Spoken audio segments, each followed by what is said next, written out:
Olha, a Semana de 22, de fato, tem uma influência grande, porque ela foi fabricada posteriormente, né? Na época, o evento não teve grande relevância.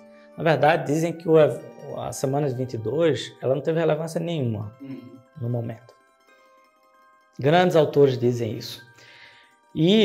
Mas ao longo dos anos, ela foi sendo forjada uma influência da Semana de 22 em todo o meio artístico brasileiro, né? Agora, a coisa que mais me incomoda pessoalmente sobre a Semana de 22 é uma tendência que as pessoas têm de querer ver sempre os elementos de ruptura na arte. É uma visão revolucionária, né? Esse artista é um revolucionário, ele inventou tal coisa. E eu sempre me interessei pelos elementos de continuidade dos artistas. Por exemplo, eu estou escrevendo um livro sobre Tarkovsky, se chama A Genealogia Espiritual de Andrei Tarkovsky, que é uma introdução à obra do cineasta, né? Foi a sua primeira palestra que vimos. Ah, legal. Em Ana Santa Generosa. Então ali eu mostro como o cinema de Tarkovsky incorpora a tradição do ícone, que por sua vez vem de Bizâncio, né? Da tradição bizantina, e vai bater em São Lucas, que é o apóstolo que pintou a figura do Cristo, criou o primeiro ícone, né? Então, essa tradição, eu sempre me interessei por esses elementos de continuidade. Por exemplo, isso dá para fazer na arte brasileira também, né? Se você pegar um cineasta que eu gosto brasileiro, Leon Risman. Leon Risman, Joaquim Pedro de Andrade, Leon Risman também, mas Joaquim Pedro de Andrade mais ainda. Dá para relacionar ele com o barroco, dá para relacionar, e antes disso, né, a arte latina, de uma forma geral, e para usar um termo de Ortega y Gasset, a arte mediterrânea. Qual é a característica da arte mediterrânea, segundo Ortega y Gasset? Ele diz, ele vai chegar na arte espanhola, né, que é o que interessa, vai chegar no Ortega y Gasset, o livro As Meditações do Quixote, de Ortega y Gasset. Ele diz, a arte mediterrânea é a arte que surgiu ali no Império Romano e que tem por característica o seu sensualismo. Observe, sensualismo foi uma palavra que se degradou muito. As pessoas falam em sensualismo e lembram de uma mulher de biquíni, de lingerie, seminua. Né? Não tem nada a ver. Sensualismo é aquilo que estimula os sentidos. Né? É uma arte, não é, por exemplo, ele compara com a arte alemã, que não é sensualista, né? É uma arte muito mais fria, muito mais hierática, muito mais idealista, né? Sim. Então, a arte, essa arte que surgiu no Mediterrâneo, ela é sensualista, ela vai bater no Quixote, no barroco. E isso, a arte brasileira herdou isso tudo, né? Então, o Brasil, ele faz parte da expansão europeia, da expansão de Portugal, a arte portuguesa e a arte brasileira, elas dialogam naturalmente, né? O barroco brasileiro, apesar de que o barroco no Brasil já tem suas características próprias, né? Mas de qualquer forma, em suma, o que eu quero dizer é, eu sempre me interessei pelos elementos de continuidade na arte, aquilo que permanece. E o pessoal que tem uma tendência de ser de esquerda, quer ver os elementos revolucionários da arte, aquilo que começou, os elementos de ruptura. Então, a Semana de 22 é o grande momento em que se quer, como o Alexandre Soares Silva, eu adoro o Alexandre Soares Silva, né? E eu até o entrevistei, e ele fala uma coisa muito boa, ele diz, os movimentos culturais tendem a ser um grupo de jovens que querem bater em velhos. Né? Então, a Semana de 22, o que é? Um grupo de jovens que queriam bater em velhos. Quais eram os velhos? Machado de Assis, você vê os grandes, né? Da cultura brasileira. Então, como o Pedro Sete Câmara diz também, a Semana de 22 quis reinventar a arte, mas a arte brasileira não precisava ser reinventada. entendeu? Tinha arte brasileira, assim, já... Claro, Machado de Assis já tinha, eu acho que desde Aleijadinho, né? Uhum. Se você vê os grandes da cultura brasileira, Aleijadinho mesmo. Aleijadinho é uma obra excepcional, é uma obra reconhecida. Hoje é reconhecida internacionalmente a partir de Germain Bazin, né? Foi um francês, curador do Louvre, que veio aqui e descobriu a obra de Aleijadinho. Agora, a obra de Aleijadinho, observa, a gente falou sobre essa arte, sensualismo da arte mediterrânea, né? Então, esse sensualismo, Ortega y Gasset, ele dá um exemplo muito bom desse sensualismo, que existe um escultor romano, Pasísteles, ele estava esculpindo uma pantera, e a pantera estava lá na frente dele. E uma hora a pantera o comeu. A pantera o comeu, literalmente, a pantera o comeu. E ele diz, esse é o auge da arte sensualista, a arte que salta aos olhos. O barroco, o que é isso? É exatamente essa pantera. Ela salta aos olhos. Como eu falei, o sensualismo é isso, essa coisa profunda. Essa palavra se perdeu, né? Sim. Então, Aleijadinho era uma pessoa que foi perdendo as partes do corpo. Os dedos iam caindo, o nariz, as partes do nariz. E ele se apegou à arte dele de uma forma muito forte. Então, você quer exemplo de arte sensualista mais forte do que esse? De uma pessoa que está perdendo partes do seu corpo por causa de uma doença degenerativa e ele está imprimindo na escultura as formas do sagrado, da procissão, da paixão de Cristo, etc. Então, isso é muito marcante. A arte brasileira, ela tem suas características, ela tem sua genealogia. E aí vem a Semana de 22 e faz tábua rasa disso tudo. Claro, todos esses elementos de ruptura, eles se ligam a outros momentos, né, específicos. Por exemplo, o modernismo, que veio com Lúcio Costa, Oscar Niemeyer, etc., o modernismo arquitetônico, ele se liga muito ao barroco. Sim. Segundo eles próprios, né? Eles ressaltam Aleijadinho, ressaltam Ouro Preto, Oscar Niemeyer fala muito de Ouro Preto, né? E então tem essa conexão. É impossível fazer tábua rasa geral, né?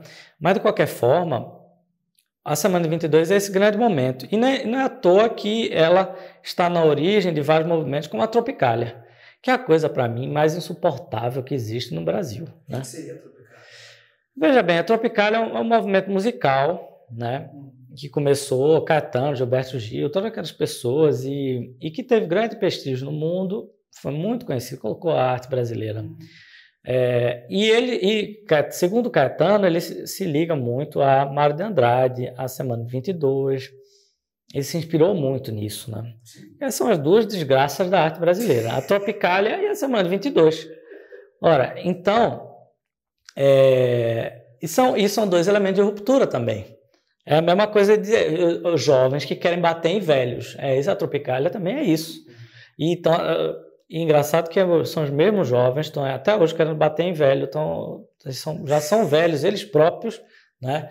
E isso é uma coisa muito impressionante, porque alguém me falou, o terrível da situação da cultura brasileira é que o Chico Buarque da nova geração ainda é o Chico Buarque, o mesmo. Então, a cultura brasileira não se renovou, né? Então, as pessoas... E isso no cinema brasileiro é uma coisa muito triste, porque as pessoas ficam até hoje emulando a cultura brasileira, a cultura popular. A música, não é nem a cultura popular, é a música popular brasileira, né? Então, até hoje, a quantidade de documentários que existe sobre a música popular brasileira é um negócio avassalador. Eu acho que 90% dos documentários brasileiros são sobre música popular brasileira. Observe, nem música erudita eles tratam. Quando eles tratam da obra de Villa-Lobos, eles tratam da música popular que Villa-Lobos compôs ou se inspirou. Sim. Até isso, uma vez eu entrevistei João Moreira Salles, que é um grande documentarista, o maior documentarista brasileiro vivo, e eu perguntei para ele, por que não tem outros filmes como Nelson Freire, sobre o grande pianista que faleceu há pouco tempo atrás, né? E ele disse o seguinte, porque o melhor da cultura brasileira é a música popular. Eu disse, isso aí é uma construção midiática. As pessoas inventaram dentro de redação de jornal que o que existe de melhor na cultura brasileira é a música popular brasileira. E não é. Isso é uma mentira. o que tem de melhor na cultura brasileira, Heitor Villa-Lobos, Aleijadinho, até Oscar Niemeyer, né? Oscar Niemeyer foi um dos maiores arquitetos da sua época, isso é um fato.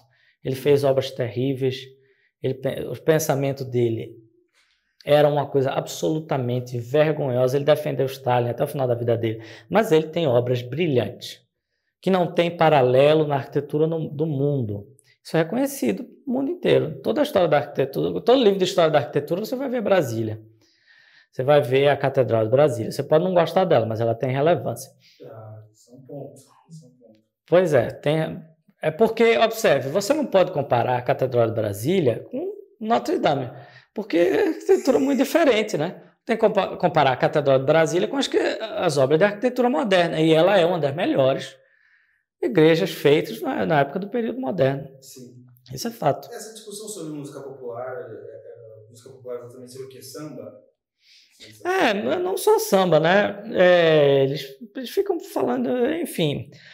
É uma ideia de que o povo brasileiro representa a música brasileira. Se você for hoje, se você for na favela, eles não ouvem música popular brasileira, eles ouvem funk, eles ouvem outra coisa. Então, o que é que acontece? Eles colocaram como alta cultura,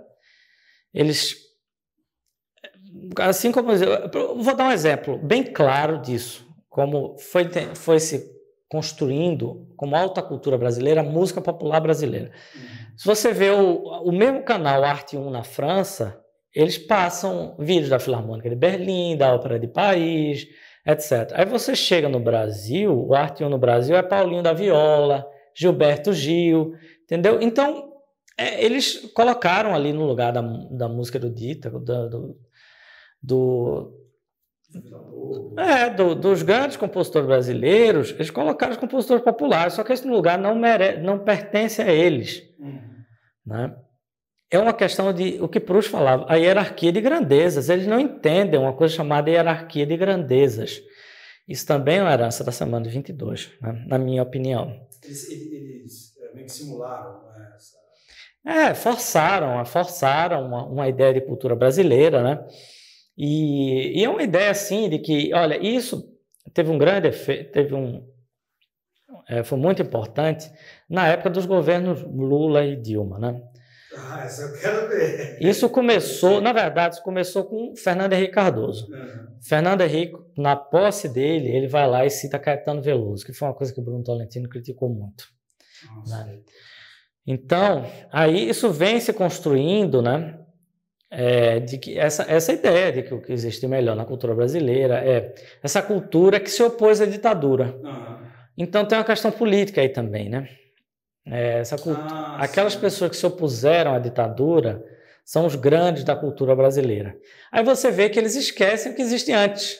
Você vê até a música popular da década de 50, eles esquecem. Parece que o Brasil começou na Bossa Nova, que já virou uma coisa assim meio erudita, a Bossa Nova, é uma coisa meio elitista. Eu digo, oh, meu Deus.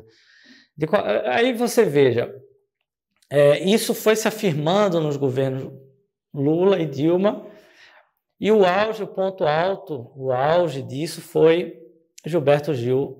Na verdade, tem até dia do auge disso, que foi quando Gilberto Gil, na ONU, com Kofi Annan do lado, secretário-geral da ONU, ele cantou lá na ONU. Então, se você vê até hoje, os petistas compartilham isso no Twitter, dizendo que esse foi o auge, que o Brasil, o que era o Brasil, de grande merda, esse Brasil que era, grande merda.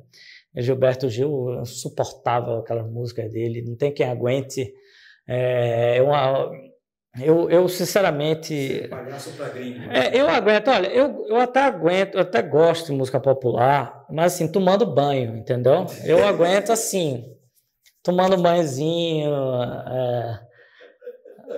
o que será que andam suspirando pelas alcovas? Assim eu aguento esse tipo de música popular. Mas a Cartola eu já aguento mais para ouvir, colocar no fone de ouvido, já é melhor, né? Mas Ele não parece estar nesse panteão, né? Não tá, pois é. A música popular de verdade, aquela música popular realmente, Nelson Ned não tá. Então, a gente vê como eles conseguiram afirmar uma ideia da cultura brasileira Eles chegaram ao governo, usaram instrumentos do governo para fazer uma concepção do que é a cultura brasileira. E isso funcionou. As pessoas acreditaram nisso, acreditam até hoje.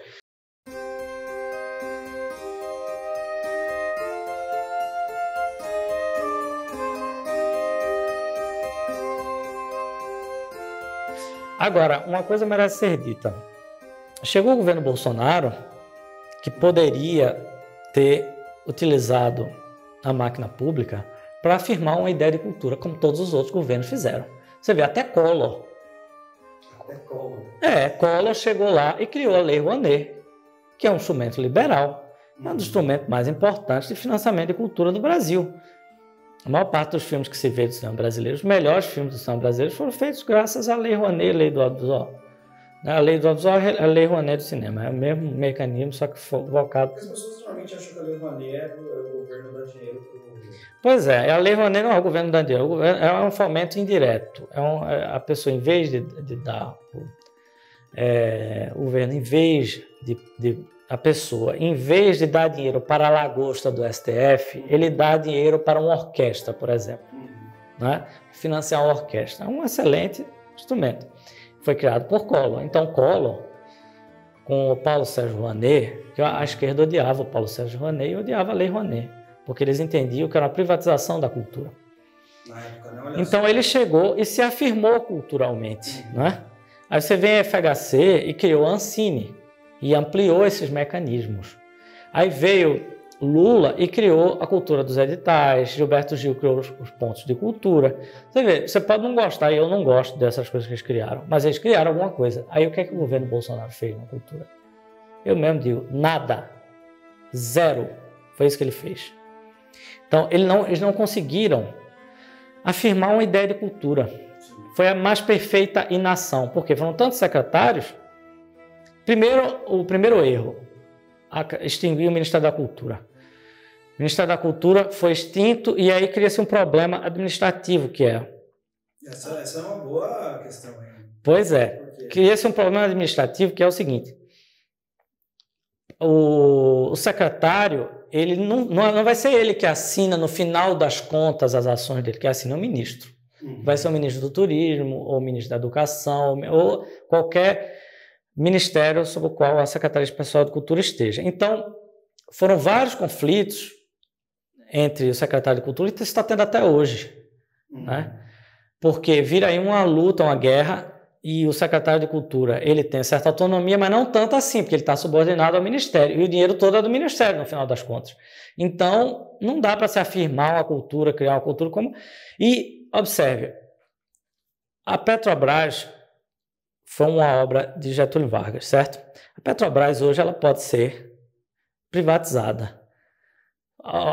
Bolsonaro, com a canetada, ele pode privatizar a Petrobras e ele vai acabar com esse legado de Getúlio Vargas.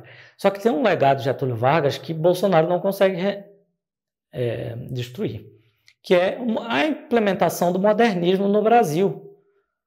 Isso daí, se você sair aqui desta casa que eu estou e olhar para fora, você sair abra a sua janela, você vai ver o quê? Você vai ver o legado do modernismo.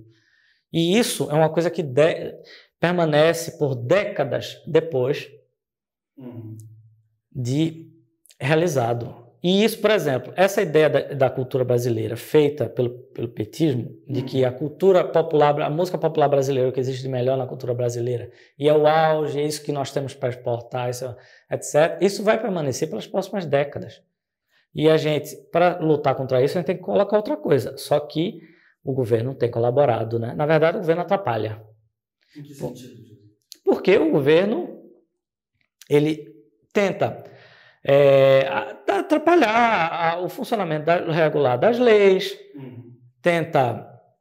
você vê as ações da Secretaria de Cultura, são todas nesse sentido. Nós vamos diminuir para tantos mil, 500 mil, o máximo. Eu disse, observa, sabe quanto custa a OSESP, a melhor orquestra brasileira? Custa 70 milhões por ano. Entendeu? Custa dinheiro. Esse é o cartão postal brasileiro, é o que nós temos para apresentar para o mundo. Entendeu? Isso só que custa caro, né? Aí você quer cortar os recursos cada vez mais. vai ficar inexpressivo, vai ter que... Os músicos excelentes que estão ali vão para outro lugar do mundo, inclusive, não é nem para outro lugar do Brasil, porque não tem quem os pague dignamente como eles merecem. Então, é isso que acontece. O governo, ele não se afirmou culturalmente. Agora, ao mesmo tempo, existe um legado à nova direita, que é um legado principalmente editorial, né? E isso é obra de uma pessoa, que é o Olavo de Carvalho. Olavo foi responsável por uma grande quantidade de livros publicados no Brasil, autores revelados, traduzidos, e as próprias ideias dele que vão repercutir, que estão repercutindo muito, que vão repercutir cada vez mais, né? Então, esse legado da nova direita, ele vai permanecer. E também um legado negativo, que é a ideia de que tem uma coisa... Isso não é cultura, não é tudo da cultura brasileira. Então, isso que eu estou falando, eu acho que é um legado da nova direita. Agora, os produtos da nova direita estão demorando muito para acontecer, porque era para ter muito mais filme.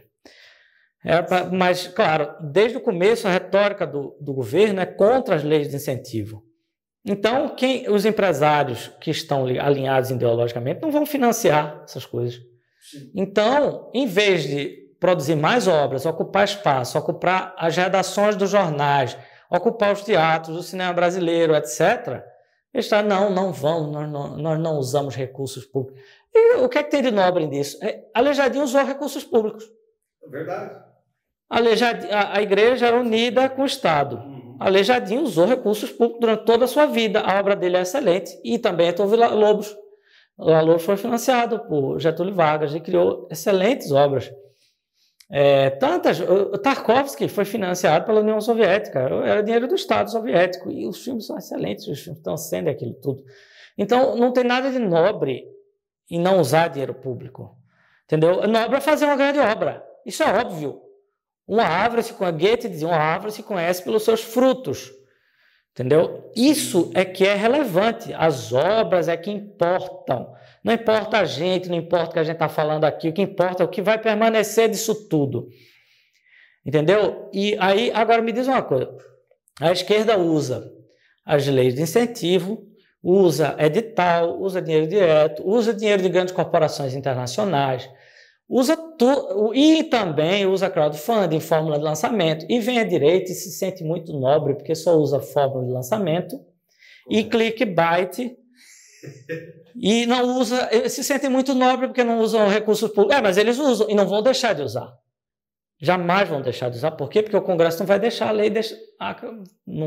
lei acabar.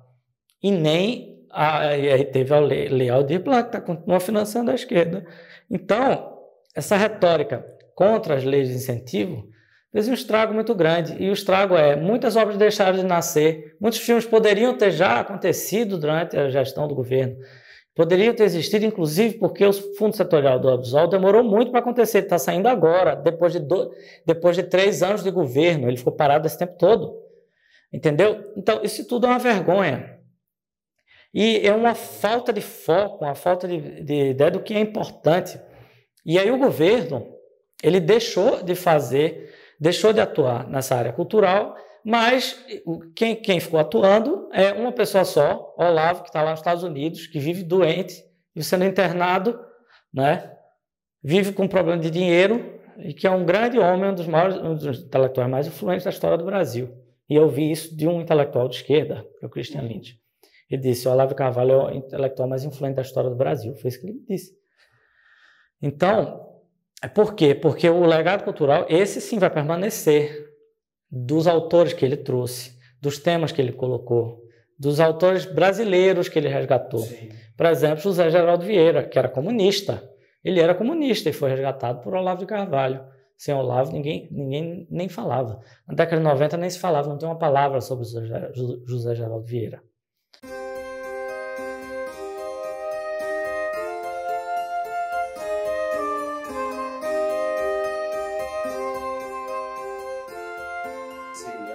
Olha só, a questão do modernismo precisa ser visto em toda sua complexidade, né? E observe uma coisa, o legado do modernismo está sendo questionado não só pela direita, pela esquerda também. Então, tem um documentário muito bom sobre a destruição do Palácio Monroe, no Rio de Janeiro, que foi feito pelos modernistas, né?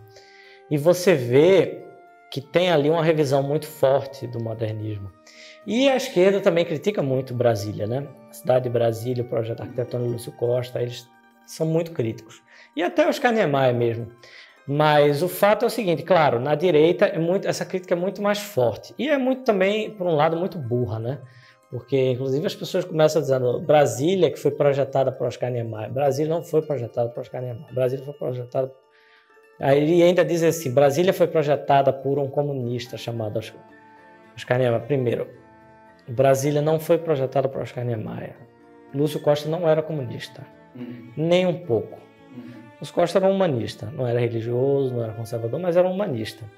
E ele se inspirou em Brasília e no Champs-Élysées, no Palácio de Versalhes, então, é uma tendência do modernismo. O modernismo ele floresceu no capitalismo, mais até do que no comunismo. Porque, observe, Le Corbusier não deu certo na União Soviética. Eles chegaram até chamá-lo para fazer o Palácio dos Sovietes e depois desistiram. E eles optaram pela arquitetura eclética. Então, se você vê as obras de Stalin, são obras ecléticas. Sim. Então, são obras de inspiração clássica ou barroca. Tem o quê, assim? Então, as pessoas dizem arquitetura comunista, mas não é arquitetura comunista, isso é ridículo. O modernismo, ele é uma coisa universal e floresceu principalmente dentro do capitalismo. E no Brasil, ele pegou muito. Então, o modernismo brasileiro ele ficou muito conhecido no mundo inteiro, né? Isso é uma informação importante. Então, quando o Lúcio Costa, Oscar Niemeyer e aquele grupo todo fez o Ministério da Educação, o Palácio Capanema, né, que viria a ser o Palácio Capanema, isso foi uma coisa relevante assim, mundialmente. A arquitetura moderna portuguesa é muito inspirada na brasileira. Até muito da arquitetura americana, eles viram a arquitetura brasileira. A arquitetura brasileira foi pioneira no modernismo. Inclusive no Recife teve o Luiz Nunes, né, no Recife, que projetou as primeiras obras modernistas do Brasil, e com inspiração direta de Le Corbusier. E são obras muito boas, muito interessantes. Então, a arquitetura brasileira, ela teve, de fato, grande relevância no mundo. E Oscar Niemeyer foi um dos arquitetos que mais construiu na história. Em metro quadrado. É uma coisa realmente impressionante. Mal, né? Normalmente da direita, por causa do... Mas ele tem grandes obras. Eu acho que o Palácio do Planalto é uma das obras mais importantes da história da arquitetura. O Palácio da Alvorada, principalmente o Palácio da Alvorada. Brasília, de fato, é uma obra extrema. Não se pode falar de história da arquitetura sem falar de Brasília. E aí também tem um paralelo que se pode fazer com Ouro Preto. Porque são duas cidades que nasceram abruptamente. Uma por causa da mineração do ouro e outra por causa da mudança da administração federal, que é uma ideia muito antiga, inclusive, né? A ideia da construção da capital vem da capital do interior do Brasil, vem desde o Império, vem de José Bonifácio. Então, não saiu da cabeça de Juscelino Kubitschek, muito menos de Lúcio Costa. Então, essa ideia ela é muito antiga. E a forma como foi feita no Brasil é muito relevante. Brasília é uma coisa assim que você não vê em canto nenhum do mundo. As tesourinhas, que são esse sistema viário que eles inventaram, não existe em canto nenhum do mundo, até hoje.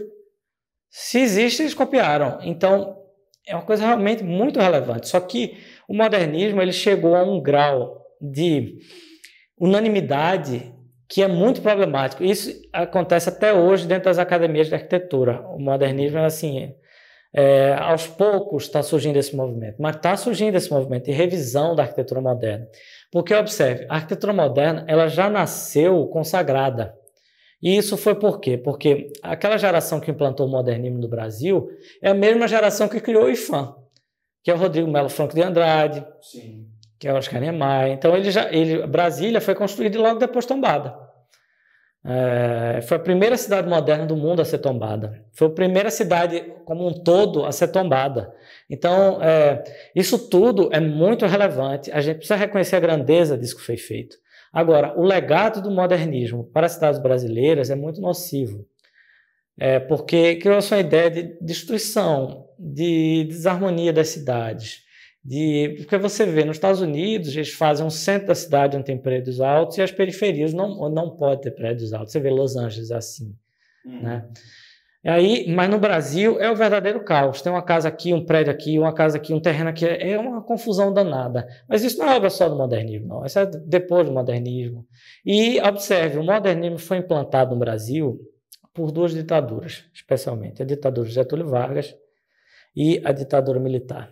Sim. Então, os militares foram grandes responsáveis pela implantação do modernismo e por essa hegemonia do modernismo nas cidades brasileiras. Você veja o que era a cidade brasileira em 1964 e o que era a cidade brasileira, o que virou a cidade brasileira no final da década de 80, quando os militares saíram do poder. Então, eles têm esse papel nocivo, foram eles que encomendaram a destruição do Palácio Monroe, né? Que é uma vergonha, foi Castelo Branco. Então, isso tudo precisa ser levado em conta, né?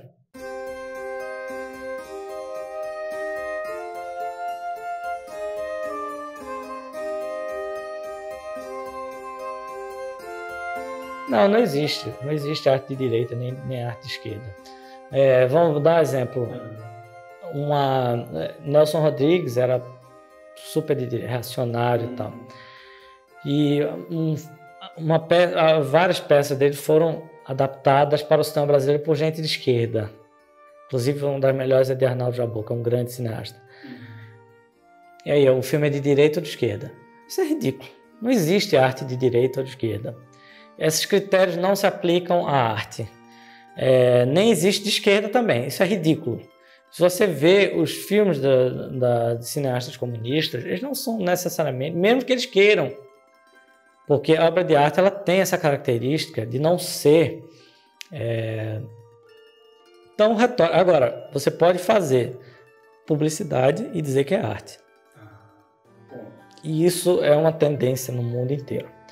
E aí realmente a coisa começa a ficar complicada, porque não só na esquerda, na direita também. Você vê o que se faz de produto digital, é tudo publicidade. Dizem que é documentário, mas não é. É produto digital, é publicidade, retórica, simplesmente. Não é cinema, não chega nem perto. Então, tem um filme tem um texto muito bom que é E a Retórica Venceu, sobre o cinema brasileiro. Esse texto é da década de 2000, não lembro exatamente o ano, mas ele mostra como o cinema brasileiro foi tomado pela retórica. E aí, publicidade existe propaganda de esquerda, existe propaganda de direita, mas eu não sei se isso é arte. Uma coisa é certa, a arte não é... Tem grandes obras que nasceram como obras de publicidade, por exemplo, o filme Soy Cuba, de Mikhail Kalatozov. Foi uma obra encomendada pela União Soviética para Kalatozov, que era um dos maiores cineastas soviéticos, para vir louvar a Revolução Cubana. E ele veio, tudo bem que o filme foi rechaçado pelos cubanos, ninguém gostou do filme, ele ficou no ostracismo, mas o fato é que esse filme, ele supera muito esse elemento retórico que era o principal do projeto, né? Foi feito para... Veja, o que é retórica? É mobilizar a ação. Então, quando você quer que a pessoa acredite em algo, que a pessoa pense em algo, que a pessoa faça algo, isso você está fazendo retórica, publicidade, propaganda, simplesmente. Não, então, aí a retórica, a propaganda, ela foi tomando a arte. Isso é uma coisa muito complicada, porque na internet é preciso chamar muita atenção. É preciso estar sempre criando polêmicas artificiais, é preciso ficar chamando a atenção. E se você entrar nessa, você termina com a Manita tatuando o cu, né? Então, para fazer arte, não dá para seguir esse caminho, de chamar a atenção a todo custo. E o que acaba chamando mais atenção é essas pessoas que ficam criando polêmicas artificiais, criando confusão, etc. Mas o fato é que eu acho que essas coisas vão passando ao longo do tempo. E o que permanece, a arte vai permanecer. E a arte não existe arte de direita, não existe arte de esquerda, não existe arte conservadora, arte esquerdista, não existe. Na verdade, se você for ver, por exemplo, eu já vi até gente de direita falando, né, pessoal da nova direita falando, mas o que é que essa música diz? O que essa música, por exemplo, o que é que o funk diz hoje em dia para as pessoas? O que é que a Quinta Sinfonia diz de Beethoven? É isso, nada, ela não diz nada. A nona tem A Nona Sinfonia de Beethoven, ela diz alguma coisa, tem um poema de Schiller, né? Mas esse poema, a gente não fica pensando no poema quando a gente está ouvindo. Nem música popular a gente fica pensando. Né? O que será, como eu falei, né? Que eu ouço tomando banho. O que será? Ninguém fica pensando o que será. Não, a gente fica cantando. É o aspecto musical que permanece, não é o aspecto do sentido. Né? Então a música ela não diz nada. Uma obra de arte em geral, ela não diz nada. Uma obra de arte é uma forma de apreensão da realidade, uma forma de se aproximar da realidade, de registrar a realidade, uma forma também de fugir da realidade. Você vê, a arte é cheia de contradições. A arte ela não serve para nada. Se ela começar a servir para alguma coisa, ela está deixando de ser arte. Mas ao mesmo tempo, você veja, durante a pandemia, as pessoas ficaram trancadas dentro de casa, e se elas não tivessem filmes para ver ou música para escutar, eles teriam provavelmente enlouquecido. Né? Então, a arte salvou a vida de muita gente. Né? Se bem que a arte já matou muita gente também. Werther de Goethe, as pessoas liam o Werther de Goethe e se matavam depois. As obras de arte nem sempre causam efeitos tão positivos assim, não. Né? Tem gente que... O assassino de John Lennon, ele leu aquele livro O Apanhador do Campo de Centeio, né? E foi lá matá-lo. Depois leu o livro, inspirado pelo livro. A obra de arte, às vezes, faz muito mal, mas o fato é que a gente não consegue viver sem ela.